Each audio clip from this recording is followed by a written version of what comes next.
Recent conversations, Trump on the accession of Canada to the United States, the redemption of Greenland, and claims to Mexico and Panama, again raise questions about expansion opportunities, American territory. Unlike the European region, the United States has a new world, can't lean on doctrine, and the reunification of his people. And as a rule, American expansion relies on other concepts.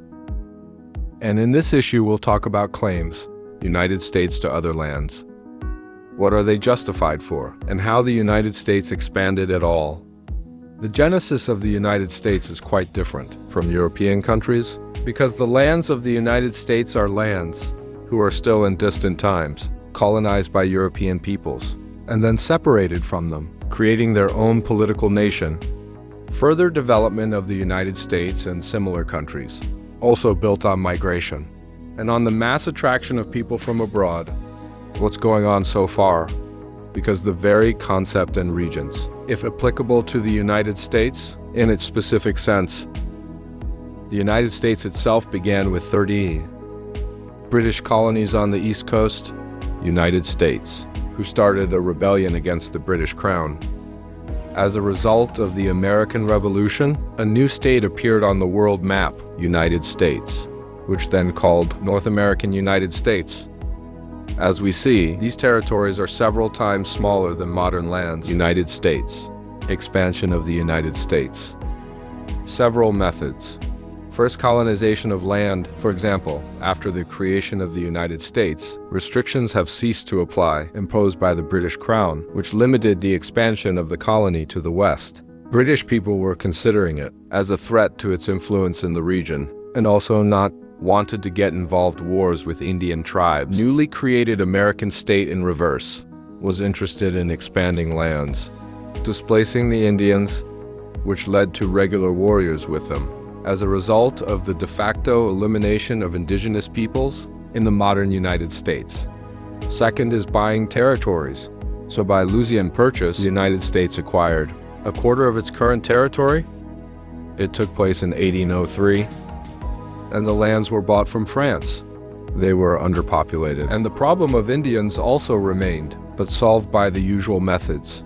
Their mass displacement from the territory by any means. Another famous example was the purchase of Alaska, the Russian Empire, sparsely populated region, which only with time began to give profit with United States. Interesting that American converters even performed via such a purchase. Third is a classic conquest, territories of other states, with help wars. Unlike wars with local tribes, major powers have already participated here, American or European. The largest territorial acquisition the United States gained during the war with Mexico, 1846 kind about the third territory of the modern states. These are territories of former Mexico. Mexico lost the war. She was forced to give up some of her land. They were also uninhabited at the time. Separately, in this context, it is worth highlighting the state of Texas, which originally separated from Mexico with the support of the United States, and then formally voluntarily joined to the United States. The Republic of Texas existed for 10 years, and that's actually the only territory joined the United States. A number of territories were also acquired in this way. Separately worth noticing, the territory of the United States is not limited. Territory of 50 states that everyone knows about. There are also so-called overseas territories with different status, but are under the control of the United States. For example, this is Puerto Rico, who want to become a new state for more than 1 year. Virgin Islands, more from others. In particular, these territories are, residents though, are mostly citizens of the United States. They cannot vote in elections, and in some territories, they don't even have full citizenship. And these territories, in fact, with limited rights. Current states of America also gradually acquired new rights. For example, only in 195 Nino M, Alaska and Hawaii became states and gained full status.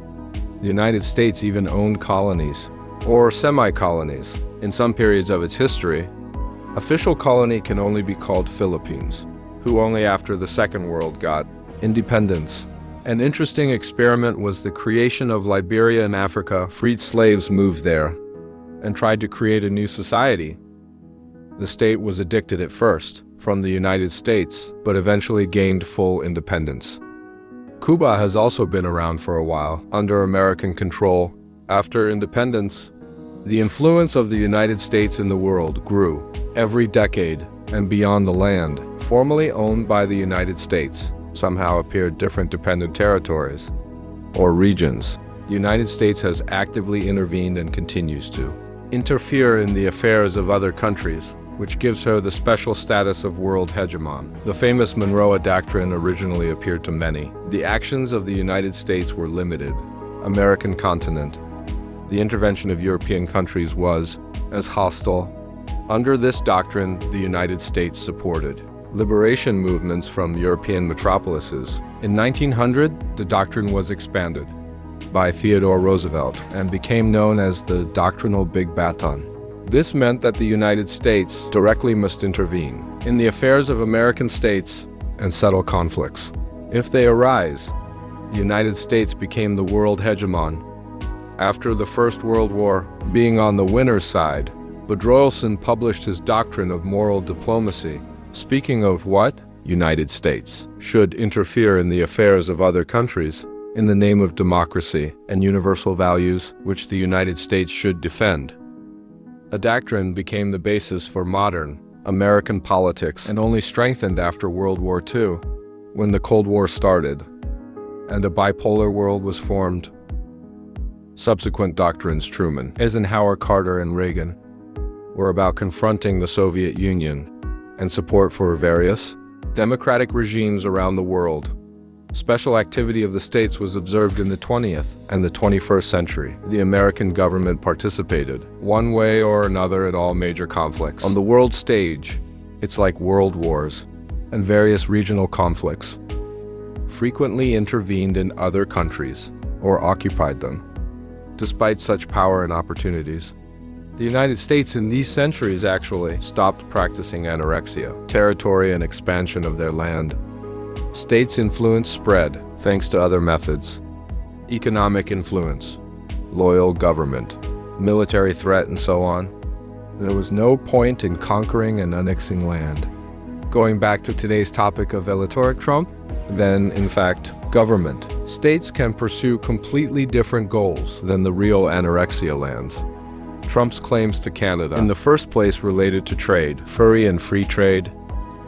Canada is the United States' closest ally in the region, with a large sales market. The United States is interested, as open as possible, and trade relations. And annexia makes no practical sense. Question Mexico is interesting with two, trade and the migration crisis. The last one was extremely disturbing to voters, Trump and the Republican in general, because probably also this pressure to make concessions. With Panama Canal situation is more interesting, actually. The canal was built by the United States, and for a long time owned it. It occupies a strategically important place in the region and connects the quiet and Atlantic Oceans, with shortest route. In 1977, the United States signed a treaty about channeling Panama to 99. So that happened. The truth between this is the United States invaded Panama and overthrew the dictator there, which threatened the interests of the United States. And the Panama Canal itself.